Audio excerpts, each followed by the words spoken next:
Hello, everyone. I want to welcome you again to Around the Globe with Dr. G. We are here with Pastor, actually Father Alpheus, here in Goree Island. We're in the main Catholic church here where Father Alpheus is actually a presiding priest. And we are excited to have him here today because it's important to get a spiritual background as to what this island is all about, and to actually also get a view of how he came to be the presiding priest here. Father Alpheus, thank you very much. We appreciate you being on Around the Globe with Dr. G. Welcome. Thank you. How are you feeling today? I'm okay. I'm very good. That's good. That's good. Again, we want to thank you for your time. We really, really appreciate you. You're welcome. Thank you very much. I want to start with a couple of questions. Could you give us a background of your journey to Christ, how you came to Christ? Je voudrais d'abord vous saluer tous ceux qui regardent ce documentaire sur l'île de Gorée, qui est une île mythique, une île historique et qui a le plaisir de vous rencontrer, de vous retrouver et par vous, de retrouver toutes les personnes qui regardent ce documentaire. Une journée à Gorée se passe normalement comme partout dans le monde, mais avec la particularité que dans le travail que je fais comme prêtre dans l'archidiocèse de Dakar, où je suis curé dans cette île de Gorée, eh bien, une journée de travail d'un curé est parfois très mouvementée, parfois très calme, surtout à Gorée. Mais ce qu'il est important de relever, c'est que simplement, cette journée de travail est pour le service des populations. Le matin, nous avons la messe tous les jours à 7 heures. Et après la messe, après un temps de méditation, de petit déjeuner, eh bien, la journée commence avec l'accueil des personnes qui viennent de partout, surtout de ceux qui viennent visiter l'île de Gorée, particulièrement la maison des esclaves, et qui passent aussi dans cette église qui est construite depuis 1830, qui existe depuis 1830. Mais en réalité, la chrétienté est à Gorée depuis 1482, ce qui fait de Gorée justement l'église la plus ancienne de l'Afrique de l'Ouest et partant même du Sénégal. Voilà le travail que nous faisons au quotidien. Et toute la journée peut être rythmée par des rencontres de personnes comme vous qui êtes venus ici, par des rencontres d'autres personnes qui viennent pour une discussion, pour un travail intellectuel et qui permet justement de pouvoir échanger les uns avec les autres pour nous enrichir mutuellement. Et cela va jusqu'au soir. Et enfin, le soir, évidemment, on va se reposer comme tout le monde. All right. Well, I speak a little bit of French. I wish that I could reply in French, but thank you. Thank you for answering that. I want to ask you another question in regards to your journey as a pastor in Senegal, knowing that Senegal is actually majority predominantly Muslim. And what's been your journey as a Christian pastor in predominantly Muslim nation? What's it been like for you? Alors, il faut comprendre que effectivement le Sénégal est un pays à dominance islamique, puisque on dit que 95% de la population est musulmane. Mais dans ce pays où la dominance est islamique, le premier président sénégalais était un chrétien catholique, Léopold Sédar Senghor. Et dans un pays comme le Sénégal, cela évidemment peut être, j'allais dire, étonnant que président soit catholique, puisque la majorité, elle est musulmane. Et que donc, par conséquent, pour que cela puisse être, il a fallu qu'il y ait une grande ouverture, un grand dialogue qui a permis que même de grands dignitaires musulmans aient soutenu le président Senghor pour qu'il devienne le premier chef d'État du Sénégal. Ensuite, il faut dire que ce dialogue islamo-chrétien dont on parle dans ce pays, eh bien, est d'un apport particulièrement important dans la cohésion sociale, dans le vécu avec l'ensemble des couches sociales du Sénégal. Je vous donne un exemple. Ici à Gorée, quand il y a la fête des musulmans, moi, le prêtre que je suis, je vais à la mosquée et je continue avec eux dans la prière de tous les jours, que ce soit à la fête de la Korité ou à la fête du mouton qu'on appelle la Tabaski. Je vais à la mosquée pour prier avec eux, pour communier avec eux. Et quand il y a les fêtes aussi, dans l'église, comme Noël, comme Pâques, comme d'autres fêtes, eh bien la communauté musulmane se mobilise également pour venir participer à ces fêtes-là. Et donc cette cohésion, ce n'est pas seulement, j'allais dire, des mots. Non, cette cohésion est au-delà des mots parce que justement, c'est un vécu quotidien. Tous les jours, nous voyons les signes de ce dialogue entre musulmans et chrétiens, et même entre musulmans chrétiens et adeptes de la religion traditionnelle. Ils ne sont pas nombreux peut-être, ils sont 1% ou 0,5%, mais cela existe également au Sénégal. Et il y a une cohésion sociale qui fait qu'entre les religions, il y a vraiment ce vécu que nous avons hérité de nos anciens.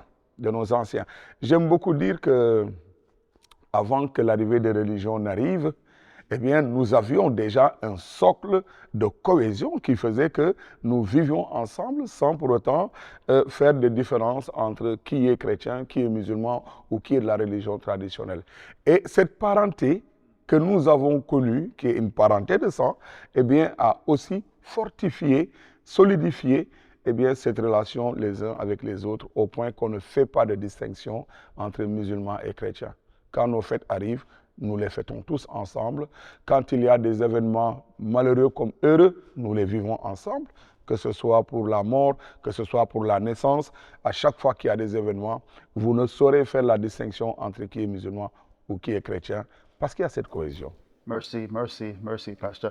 It seems like there's been an intention to actually have this harmonious relationship between the two different religions. It seems like there's been an intention. Exactly. And and that's good. That's kind of what I gathered from what you said. And it also seems like you yourself, you've had a personal evidence of how this harmony has come to be. Can you share perhaps your own personal evidence of the harmony between both religions? Je peux donner l'exemple d'une paroisse où j'étais, qui ressemble aussi à Gorée parce que c'est une île qui s'appelle l'île aux coquillages, c'est sur la petite côte. Et cet exemple que je vais donner de l'île aux coquillages, on peut aussi retrouver ça ici. Quand on construisait l'église de cette paroisse, musulmans comme chrétiens se sont mis ensemble pour construire. Ils apportaient le sable, ils apportaient le ciment, ils apportaient l'argent, le matériel. Tous ensemble, ils ont participé à la construction de l'église. Et plus tard, quand on construisait la mosquée également, c'était la même chose. C'est musulmans et chrétiens qui se sont mis ensemble pour construire justement la mosquée. Ici à Gorée, si vous êtes allé visiter la mosquée de Gorée, vous verrez qu'à un endroit, il y a comme une sorte de menace avec l'érosion côtière. Quand les eaux battent le relief, il commence à s'effriter. Et donc, les chrétiens ont dit un jour, avec le curé qui était là avant moi, les chrétiens ont dit il faut sauvegarder la mosquée en essayant de bâtir une digue qui va permettre d'arrêter l'eau. C'est les chrétiens qui ont commencé ce travail-là et les musulmans ont continué avec eux dans ce sens. Personnellement, je fais partie de beaucoup de groupes de musulmans, de religieux, musulmans comme chrétiens, qui travaillent dans le sens de la cohésion nationale, dans le sens du développement au niveau du Sénégal. Et cette cohésion, ces groupes de rencontres, de discussions, de réflexions, permettent aussi de pouvoir apporter leur contribution dans la société. Vous savez, quand on a eu les élections récemment, les dernières élections qui ont porté le président Diomaye au niveau de la magistrature suprême, il y avait eu beaucoup de difficultés au départ. Les difficultés étaient liées à l'incertitude que le président Sall allait faire un troisième mandat ou pas. Et il y avait eu beaucoup de discussions, il y avait eu beaucoup de tensions, il y avait eu beaucoup de doutes, d'hésitations. Mais c'est l'Église qui s'est levée et qui a dit, écoutez, puisque le président Sall avait dit qu'il ne se présentait plus, ben, c'est normal qu'ils ne se présentent pas et que nous devrions aller à des élections apaisées. Et les musulmans, les dignitaires musulmans, eux tous, eh bien, ont dit la même chose et on a eu des élections apaisées. C'est pour dire aussi le travail que font les religieux, musulmans comme chrétiens, qui sont très liés et qui ont des rencontres régulières pour le devenir de la société. C'est pour dire que ce travail-là est aussi d'une importance capitale dans la société, parce que quand on n'écoute plus les politiciens, ce sont les religieux que l'on écoute. Et il est plus facile ici dans ce pays, dans le contexte du Sénégal, eh bien, d'avoir plus foi en la parole du religieux qu'en la parole du politicien. So, so yeah, the priest and the cleric, they hold a harmonious relationship, and it works very well even in the politics of the government. So somehow that is I mean it's the harmony that we see in religion works in every phase of the society. That's what I gather, and that's really excellent. Personally, Father Alpheus, concerning evangelism. How is it? How is evangelism of the Christian faith in an Islamic nation? What are the challenges of evangelism? Alors, les défis sont très nombreux. Les défis sont très nombreux pour l'évangélisation et le travail que nous faisons au quotidien dans l'ensemble du territoire national. Et en réalité, la présence que l'Église catholique a dans ce pays est une présence qui est davantage plus tournée vers le soutien à l'autre. Le soutien à l'autre en l'aidant à mieux vivre justement, à mieux lutter contre la pauvreté, à mieux subvenir à ses besoins. C'est pour cela que des organismes comme la Caritas, comme l'enseignement, l'éducation, comme la santé, sont des organisations qui sont tenues par l'Église pour venir en aide aux populations, à côté de l'État du Sénégal, évidemment, parce que nous savons que l'État ne peut pas tout faire. Dans mes prérogatives, mes services au niveau de diocèse, de l'archidiocèse de Dakar, et je suis aussi le vicaire épiscopal chargé du service.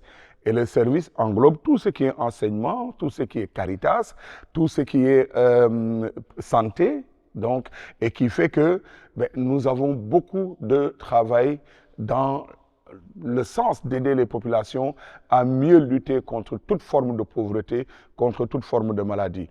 Et donc nos défis, c'est davantage plus pour faire en sorte que l'homme en soi puisse sentir le développement. Parce que l'autre nom de la paix, disait le pape Paul VI, c'est le développement.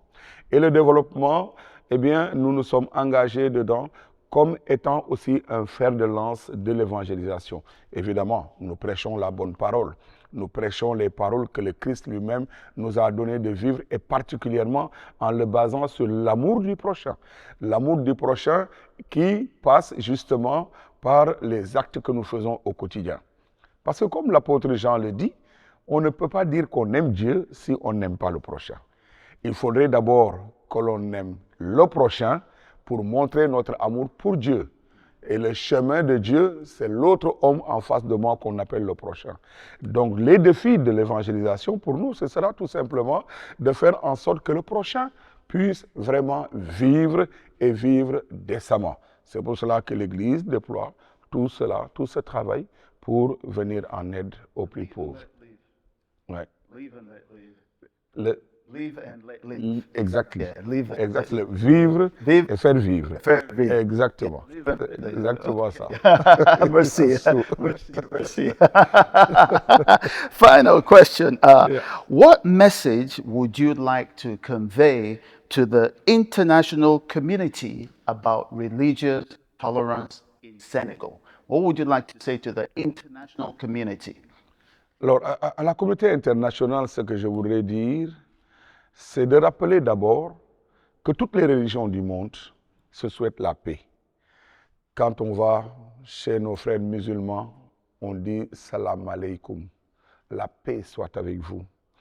Quand vous venez à l'église, on dit « La paix de notre Seigneur Jésus-Christ soit avec vous ». Quand on va ailleurs, Shalom, en hébreu, c'est la paix.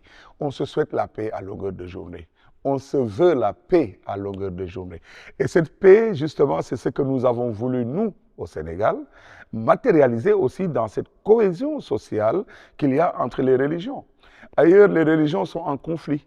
Et je ne vois pas un seul Dieu, puisqu'il est le Dieu plein d'amour, qui est celui qui nous a créés nous tous. Je ne vois pas un seul Dieu qui va demander à ses enfants de se mettre en guerre. Ça n'existe pas. Ce n'est pas Dieu. Et que donc, par conséquent, ce que nous appelons la communauté internationale à vivre, c'est le postulat de l'amour. Le postulat de l'amour qui nous mène à la paix et qui nous fait vivre les uns avec les autres en acceptant les différences, en acceptant que l'autre soit différent de nous, tout simplement. Et même si l'autre est différent de nous, nous sommes invités à l'aimer et à voir en lui le don que Dieu a mis en lui. Ce don-là, il n'y a pas d'autre nom que l'amour, finalement. La civilisation de l'amour, c'est la civilisation de l'universel. Et donc, si nous vivons ainsi, je pense que nous pourrons espérer un monde meilleur, parce qu'il s'agit d'espérer un monde meilleur, et nous espérons justement que toutes les populations, tous les peuples puissent se mettre la main dans la main pour aller vers la même destination que nous avons tous en commun, vers Dieu. Voilà. Yeah, so even though there are differences in the religions, we all can learn from one another. Absolument. Nous pouvons nous tous apprendre de l'autre, parce que ce que je vis est différent de ce que vous vivez. Ce que je peux vous apporter est différent de ce que vous pouvez m'apporter.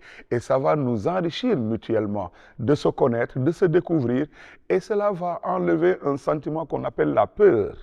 Vous savez, quand on s'introduit dans certaines relations de conflits, de racisme ou bien d'intolérance, c'est parce qu'on a peur de l'autre, on ne le connaît pas. Mais à partir du moment où on connaît l'autre, alors on l'accepte tel qu'il est.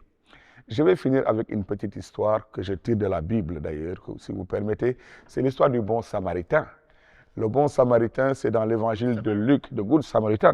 Et vous voyez, quand il est tombé entre les mains des brigands, un prêtre l'a vu, il a détourné son chemin. Un lévite l'a vu, il a détourné son chemin. Les lévites, ils travaillent aussi à l'église, hein, comme le prêtre. Ils ne se sont pas arrêtés. Et voilà qu'un Samaritain, celui qu'on disait c'est un mécréant, il ne croit pas Dieu, il n'est pas bon, c'est lui qui s'est arrêté, qui a pris soin de l'homme, qui l'a amené à la ville et qui a même dit, prenez, si ça ne suffit pas, je reviens, je vais encore augmenter. Un Samaritain. C'est pour dire qu'on peut juger facilement l'autre sans pour autant connaître ce qui est dans son cœur. Or, le cœur, c'est ce qui est le plus important. Mais attention, le cœur, c'est aussi celui qui produit les bonnes choses, mais qui produit aussi les mauvaises choses. Donc, il faut avoir l'équilibre entre les deux et qui permettra tout simplement de pouvoir accepter ce qui est bon en l'autre et de pouvoir s'en servir pour être encore meilleur. Wow, Voilà. wow. Très bien, monsieur. Voilà. Très bien. Merci beaucoup, Father Alpheus. Merci. We really appreciate you being on Around the Globe with Dr. G and spending this time with us, and your significant contributions, I am certain, will help the international community. Thank you very much. Thank you. Thank you so much. Thank you very much.